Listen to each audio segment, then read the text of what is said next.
বিসিবির অ্যাডহক কমিটির সভাপতি হিসেবে নিজের দায়িত্বটা ঠিকঠাকভাবেই পালন করে যাচ্ছেন তামিম ইকবাল। ক্রিকেটের স্বার্থে, ক্রিকেটারদের স্বার্থে তার এক একটা সিদ্ধান্ত ইতোমধ্যেই ব্যাপক প্রশংসা কুড়াচ্ছে। দায়িত্ব নেওয়ার পর থেকেই ক্যাপ্টেন্স কার্ড বিতরণ, দর্শকদের খাবারের দাম নির্ধারণের পর মাঠে আবারও বল বয় ফিরিয়ে এনে তাদের ফিউচার স্টার্স নাম দেয়া, সবশেষ গ্যালারিতে ফ্যানের ব্যবস্থা করা। ক্রিকেটার এবং দর্শকদের জন্য নেয়া তামিমের এসব পদক্ষেপ বুঝিয়ে দিচ্ছে দেশের ক্রিকেটের খোল নলচে পাল্টে দেয়া দীর্ঘমেয়াদী এক পরিকল্পনা নিয়েই বিসিবি বসের চেয়ারে বসেছেন তামিম।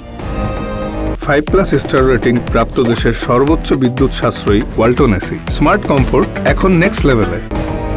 তামিমের বন্ধু সাকিব আল হাসান এখনও ক্রিকেট খেলে যাচ্ছেন, অপেক্ষায় আছেন দেশে ফেরার গ্রিন সিগন্যালের। খেলতে চান দেশের মাটিতে শেষবারের মতো। এখনও সেই অপেক্ষায় থাকা সাকিব তামিমের বিসিবির অ্যাডহক কমিটির সভাপতি হওয়া ভালোভাবেই নিয়েছেন। তামিম বিসিবি বসের চেয়ারে বসার পর এই প্রথম তাকে নিয়ে কোনো মন্তব্য করতে দেখা গেল আল হাসানকে। সাকিব বাস্তবতাটাই বুঝিয়েছেন, তামিম নির্বাচিত হয়ে আসেননি, তবে তিনি আশা করছেন নির্বাচনে নির্বাচিত হয়েই আসবেন। আর সাকিব তাই বিশ্বাস করছেন তামিম দীর্ঘমেয়াদী পরিকল্পনা নিয়েই তখন সভাপতি হয়ে আসবেন এবং তাদের দেশের ক্রিকেটেরই উপকার হবে।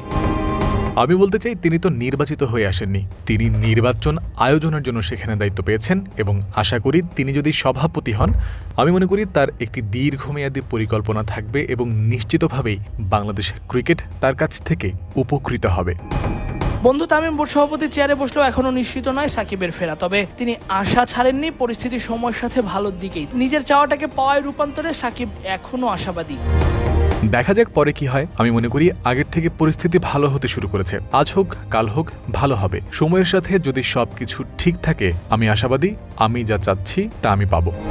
দেশ থেকে দূরে থাকলেও দেশের ক্রিকেটের খোঁজটা ঠিকই রাখছেন। নিউজিল্যান্ডকে বাংলাদেশ হারিয়েছে এই প্রসঙ্গ টেনে বাংলাদেশের ভালো ভবিষ্যৎ অপেক্ষা করছে বলেও জানিয়েছেন সাকিব। বাংলাদেশ দল এই মুহূর্তে সত্যিই ভালো করছে। তারা মাত্রই নিউজিল্যান্ডকে হারিয়েছে। তারা নিউজিল্যান্ডের বিপক্ষে প্রথম টি20 জিতেছে, তাই ভালো দল আছে। আপনি জানেন আগে এটি ব্যক্তি নির্ভর ছিল, কিন্তু এখন এটি মূলত দল কেন্দ্রিক এবং আমি মনে করি এগিয়ে যাওয়ার জন্য এটাই ভালো উপায়। আমি কোনো নাম বলতে চাই না, তবে আপনি জানেন বেশিরভাগ খেলোয়াড়ই প্রতিশ্রুতিশীল এবং তারা সত্যিই ভালো করছে। নতুন প্রজন্মের সাথে কিছু অভিজ্ঞ খেলোয়াড়ও উঠে আসছে। আমি মনে করি আমাদের একটি ভালো ভবিষ্যৎ আছে।